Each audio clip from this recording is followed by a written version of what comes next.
to the two other two, going back, are you aware that the students, these Chinese students, they pay 1,200,000 each to be enrolled in these colleges in Cagayan? 1,200,000 each to the school. Does that it give you the red flag that something is, not normal? Sa dami nating universities, bakit sa Maynila maintindihan natin, 'di ba? Lahat papunta ng Maynila. Pero kung papunta ng Tugigaraw, bakit nandoon sila? Were you not alarmed that, for example, Kasay, Cagayan, Santa Ana, the naval port, in that part, and then near, proximate to Batanes, which China is trying to claim and to really get? Were you not alarmed that these are just too many in a particular place?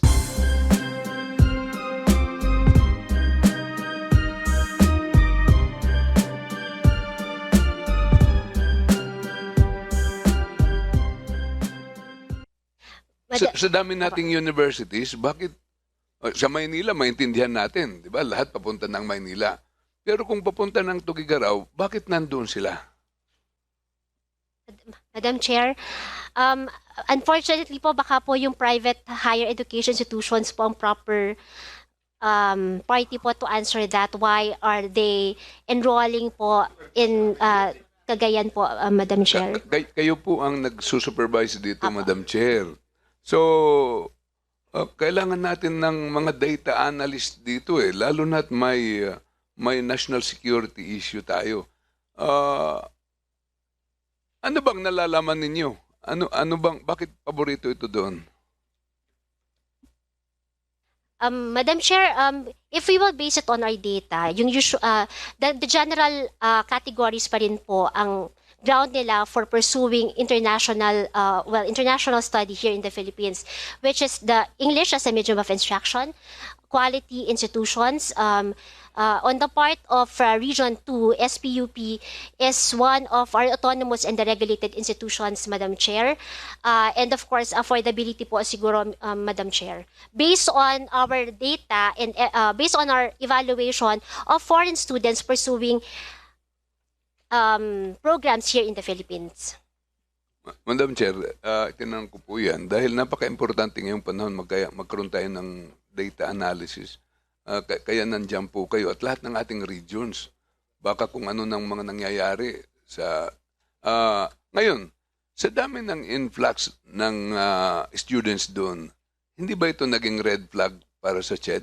At mag-alarma kayo na kakaiba naman po ito. This is something out of the ordinary. Apo. Madam Chair, if I may answer po. Apo. Madam Chair, as I've mentioned po, doon po kasi doon sa trend po na pinapakita ko nga po sa inyo. Actually po, yung Chinese students, hindi po siya yung major number. Ang nationality po talaga na marami ang foreign students po natin ay Indian nationals. And if we base it also on data, it's NCR which has the highest number of Chinese students po, Madam Chair. Kaya po, if we take a look at it in the aggregate po, Madam Chair, kaya po hindi pa siya, we did not see a concern yet at that time because yun nga po, if we base it on data, one, it's not the Chinese students with the highest number of foreign students, it's Indian nationals po. And then second, it's NCR po with the highest number. If we will base it on data po, but as I've mentioned po, if there are national concerns which could be raised appropriately by the government bodies such as NICA and NBI, as directed as pursuant to the interagency committee, then we will discuss that po in the interagency committee po, Madam Chair. And during our high-level meeting po, I don't remember that there were issues raised yet po. I understand that as of now po meron na-raise po na concern, but during our high-level meeting, hindi pa po na-raise yung national security concern po during our high-level meeting po, Madam Chair. Madam Chair, si Congressman Jojo Lara ay representative ng tao ng Cagayan. siya ang magsasalita kung anong nararamdaman ng mga tao po doon. Nung nagsalita siya, I think, Congressman, last October pa, last year. Nagsalita na siya last year. What actions, if any, actions if any, did you take? Dahil nag-a-alarm na, nagsisend na siya ng red flag eh. Mayroon ba kayong ginawa? Madam Chair, if I may answer po, last January po, we have issued a memorandum directing na our higher education institutions which are accepting foreign students to provide us data as provided under the Interagency Committee, the IACFS Memorandum number 1, and then we reiterated that memo po last March 2024, Madam Chair, and that is why we have data na po on coming from Region 2 institutions or private higher education institutions, Madam Chair. Madam Chair, may mga data na tayo. Kasama ninyo sa cluster, sa task force, yung NBI, kasama yung National Intelligence Coordinating Agency. Nag-formal ba kayo ng submission sa kanila itong mga data na nakikita nyo for their intelligence analysis so that they can favorably recommend on what actions to take? Yun naman ang purpose ng sector natin ito. Jed, please answer. I'm sorry, Madam Chair, kinoconsult ko lang kung na-share namin. Kasi if I remember, during the high-level meeting, we agreed that we will share the data that we have. At tinatanong ko lang po yung personal namin if we were able to actually share, Madam Chair. So, yes, to answer po sa question of Congressman Libay, meron pong agreement to share the data po that we have po. Pursuant rin po, if I may reiterate, if I may mention din po, dun po sa AICFS memorandum order po, actually it's a responsibility also of the private higher education institutions to copy furnish, to submit to CHED and BI, and then copy furnish NICA and NBI po of all the reports that they are submitting. May interject ka? Sige, yes, sir. Yes, Madam Chair. Yung sinasabi lang ng CHED kasi kanina, nagkaroon ng meeting na last year, which was September 29. Okay? Can we be furnished of the copy of the minutes of this one? No? Tapos pangalawa, pwede mo bang kaming furnishan dun sa memorandum na binigay nila sa HEI? Kasi ni-interject nyo yung 285 or yung JMO 1. Very clear po dun na hindi kailangan hingin. Di ba? Nabanggit nyo din kanina, Madam Chair, na voluntary bibigay kasi kailangan talagang sabinan. Ngayon, para lang malaman mo, yung nag-meeting kami noong October 23 sa iba-ibang mga ahensya, nagsabi ang NICA Director, Olet, na sumulat na siya sa CHED, no, na makuha yung mga compliance na hiningi nila ng mga information. Unfortunately, ang sinagot sa kanila, they cannot disclose dahil sa Privacy Act. Okay? Hindi ko alam kung nag-report yung taong pina-attend, Madam Chair, ng ating RD ng CHED, no, na yun ang sinabi na nag-react yung lahat ng nandun together with the RD ng NBI. Kaya nga naisip pa ng RD ng NBI na they would just subpoena, no, ang CHED para maibigay yung mga information na kailangan nilang Require them to submit that information here. Actually, at it's the committee. supposedly Yes. voluntary, Yes. Madam But Chair, it- kasama yes. po dun sa ng CHED. Yes. Ngayon, kung non-compliance ang HEI, hindi ba subject for na yun, ma-penalize sila if not revocation of their... Yeah? So, yun lang, Madam Chair, Yes, with due respect. I give Mino again. Madam Chair, with the continuous permission of the best immigration commissioner of the Bureau of Immigration. I would like to pose the same questions to the Department of Foreign Affairs. Kasi nakikita po natin, nagsisimula ito sa mga schools, sa CHED, tapos pinapasa sa Foreign Affairs. Hindi ba naging red flag sa inyo? Bakit ang daming gustong mag-aral sa Tugigaraw. Bakit? Ano bang magandang kurso na nandun na parang napaka-attractive? Good morning, Congressman Libanan. First of all, let me see. When we issue those 9F visas, mostly to Indians, tapos I think you're referring to the 9A, ang batayan po Yes, namin kasi is, number one, of course, we have to ascertain the authenticity of the documents, to the completeness of the submission of the requirements, and then when we interview, tinitingnan po kung nagsisinungaling ba, nagsasabi ba ng totoo ito.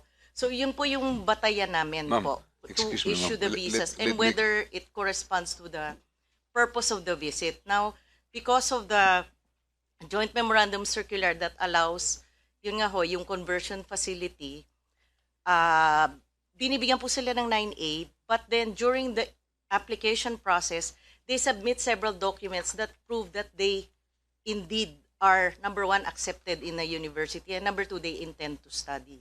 So yun po yung batayan namin. Now, as for the, kung bakit po mas marami sa Cagayan, Kasi ma'am, I would like to sige po.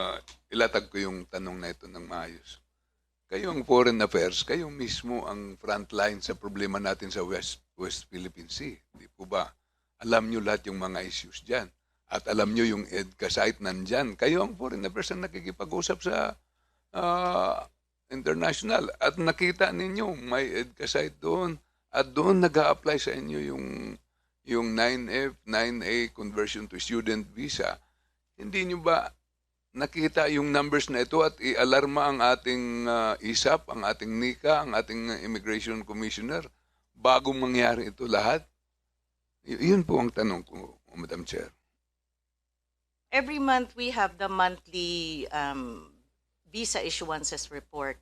So in that specific report, nakalagay po yung kung ilan ho yung issuances. Now we don't have, yun nga lang, yung detailed information as to which schools they are enrolled in for the 9F or the 9A. Yun po yung... Moving forward, This is sana our practice. magkaroon tayo ng data analysis at mga recommendation dito. Kasi hindi lang naman tayo pasa-pasa dito. Kailangan naman natin mag-analyze at mag-isip. Madam Chair, gusto ko rin tanungin ang ating Commissioner ng Immigration. I have to therefore come in now because we have an interjection for Ched. I have not asked the DFA and the immigration. So if you'll allow me, I'll continue with my time. Of course, Madam Thank you Chair, very of much. course. Just going back before I go to the other two, going back, are you aware that the students, these Chinese students, they pay 1,200,000 each to be enrolled in these colleges in Cagayan? 1,200,000 each to the school. Does not it give you the red flag that something is, not normal? Do you know? Have you investigated that? How much they are charging? I was informed that it is 1 million per student to enroll. Yeah, please answer the chat. Madam Chair, if it may be allowed that our regional director answer that. Considering po, yung monitoring po kasi ay, sila po ang nag-conduct. Alam ba ni Director yan na ganun ang bayaran doon? Sir, based on our interview with St. Paul, we asked also the same question. How much do they charge? Please speak louder so that you'll be recorded. Yeah, Yes, to sir. the microphone in front of you. Sir, based on our interview with St. Paul, they informed us that the students pay, I think, $1,000 per semester per time. So that it will be it's a trimester system, so that will be Madam Chair, $3,000 po. if I may, interject ko lang. Permit kay Kong our Rufus. move Si RD Marco was present nung nag-meeting kami ng October 5. You heard the statement of the representative ng University of St. Louis claiming na may 1 million na usapan galing sa agent na yun yung binabanggit kanina on our executive session, Madam Chair. Pero ang problema, 1 million paparesibo, 200,000 lang ang actual mahuhulog kung may iwan sa eskwelahan. That was USL. Narinig mo yun, RD. No? Narinig mo yun. Nandun ka kasama si RD ng NICA. And of course, ang St. Paul kasi ngayon, hindi nag-attend sa meeting ko. So, i-manifest ko mamaya yun, Madam Chair. At ang St. Paul, nung sinabi na 1.2 million yung sa St. Paul, he neither denied nor confirmed. But sinasabi niya, at that juncture, Madam Chair, na 4,600 students na nag-enroll since the start ng internalization program ng St. Paul at 1-2 ang existing enrolled nung October 5. So, i-clear ko lang po yun, Madam Chair, at ang target ng St. Paul, yung representative nila noon, na si PJ Lapay, ay target daw ng St. Paul University Philippines is about 10,000 Chinese students. So, iklaro ko po lang yun. Yes, Madam Chair. Madam Chair, the St. Paul representative is here. May we know again whether you have come back to this room after the executive session? Is he here? Yes, Your Honor. St. I am Paul. here. Okay, so now, we now hear from the horse mouth. But he's a different guy. Yeah, but we'll ask him now because he represents St. Paul's. Yeah. Can you now answer the statement of Congressman Lara that your representative in a meeting is stated that for every student, Chinese student, you receive 1.2 million pesos. It's already 4,600 in St. Paul, and you intend to have 10,000 students. Can you answer that? You are under oath. Good afternoon, Madam Chair and Your Honors. I am Jeremy Godofredo Morales. I'm the Director for Internationalization at St. Paul University, Philippines. Number one, I was not the one who attended the meeting, as our good congressman has been saying. So I also would like to say that I was not verified, or I was not asked before numbers were given out. Currently, the numbers of foreign students at St. Paul University, Philippines. Yes, ma'am. Don, you did not take your oath yet? I did, ma'am. He did already. I did. Thank you. So what's the direct answer? Did your school receive 1.2 and only this much is receipted? No, the Your others Honor. went somewhere? Please No, state your answer. No, Your Honor. St. Paul University, Philippines does not charge 1.2 million How much pesos. is being charged? The university charges $1,000 per trimester for each foreign student, and 1,000. the students for tuition fee per trimester, and in 1 year, the students enroll in 4 trimesters. So for the students to complete their graduate school program, they are enrolled in at least 10 trimesters. So if we put together that $1,000 times 10 per trimester times 10 trimesters, that's only $10,000. So it does not reach 1.2 million pesos. It will reach 580,000. It's now 58.6. So it's almost a million also. But anyway, that is your answer, and we will go further here. And you are under oath. So, Madam Chair, just to wind up, because we're winding up, I now go to the DFA. You are, as stated by my good commissioner and chairman and minority leader, you are in the forefront of protecting us. How many note verbals have we issued against China for this violation since the President PBBM assumed office? How many notes verbal for the intrusion of these Chinese vessels in our sovereign West Philippine Sea? Thank you, Congressman. I would like to answer that, but I am not in the Office of the Maritime Ocean Affairs Center. That is I am all with over the the Visa papers, Division. Director But Feliciano. I know there have been several It's about hundreds. 350. Yes. It's in the papers. Yes, Me, even if I'm not in the DFA, I know because I read. Every day almost, we have about verbal. So, were you not alarmed that, for example, EDCA site, Cagayan, Santa Ana, the naval port, in that part, and then near, proximate to Batanes, which China is trying to claim and to really get. Were you not alarmed that these are just too many in a particular place? Okay. Thank you, Congressman. So before I answer your question, I want to add something more to the previous.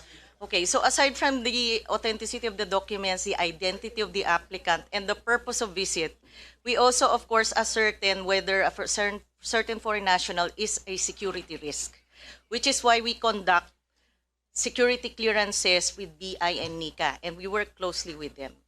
So yun po yung basis namin to ascertain whether a certain person You is... didn't find that a large influx of Chinese students will not be a security risk? Huh? You are with the Office of the Consular Affairs, huh? Let me, we have taken note of all of the House resolutions, of all of the POGO activities, sex trafficking, etc., and the influx of Chinese. In fact, our office and our undersecretary will be conducting an interagency committee meeting on visa concerns tomorrow, precisely to address these issues, with a view to harmonizing the policies or maybe even revise the policies based on the security concerns that have been raised in the recent months. So we are taking very good note, sir. Don't Thank worry. you. And we seek to strengthen our visa policies and make it even stricter, if need be, which is obviously needed. You already Madam Chair. the DFA, can you just finish? The DFA secretary already said that there'll be stricter rules, right? Do you Yes. confirm that? Yes, sir. That the DFA is now issued to all consulars, especially China, to be stricter on issuances to the Chinese students or nationals coming in. Finally, I'll wind up already. Thank you, DFA Director Feliciano. We go now to immigration. You are in the last leg of all this particular setup, no? When your immigration student desk, when they issue the conversion from 9A to 9F, did you make sure that all the requirements that were required by the DFA and schools, that they were all present when you converted this particular visas? Thank you, Your Honor. 100% we can assure the committee that the student visa section scrutinize and assess the completeness and authenticity of all the supporting documents. And to add, we only issue student visa conversion if there is a notice of acceptance from the school and that school is authorized to accept foreign students.